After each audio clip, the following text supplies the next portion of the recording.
প্রতি বছরের মতো এবছরেও কলকাতায় অনুষ্ঠিত হতে যাচ্ছে টেলিসিনে অ্যাওয়ার্ড। এবারের আসরে বাংলাদেশ থেকে আজীবন সম্মাননা দেওয়া হচ্ছে নায়করাজ রাজ্জাককে। আর সেরা অভিনেতা হিসেবে স্বীকৃতি পাচ্ছেন ঢালিউড কিং খান শাকিব খান। অন্যদিকে সঙ্গীতে বিশেষ অবদানের জন্য পুরস্কার পাবেন আইয়ুব বাচ্চু, হাবিব ওয়াহিদ এবং কণা। দুই বাংলার চলচ্চিত্রে জনপ্রিয়তার জন্য স্বীকৃতি পাচ্ছেন জাজ মাল্টিমিডিয়ার ঘরের নায়িকা নুসরাত ফারিয়াও।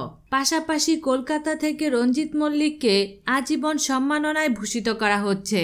আগামী 4 জুন কলকাতায় দেওয়া হবে এই অ্যাওয়ার্ড। গত 2000 সাল থেকে প্রতি বছর এই অনুষ্ঠানের আয়োজন করা হয়।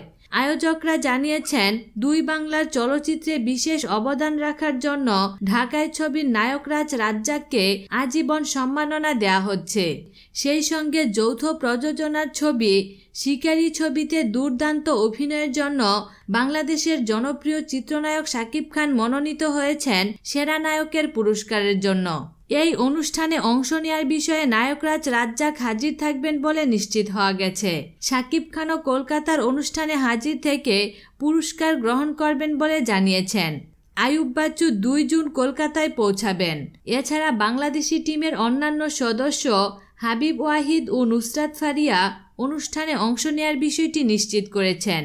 প্রসঙ্গত, এর আগে 2016 সালে কলকাতার 16তম টেলিসিনে অ্যাওয়ার্ড পেয়েছিলেন বাংলাদেশের 4 শিল্পী।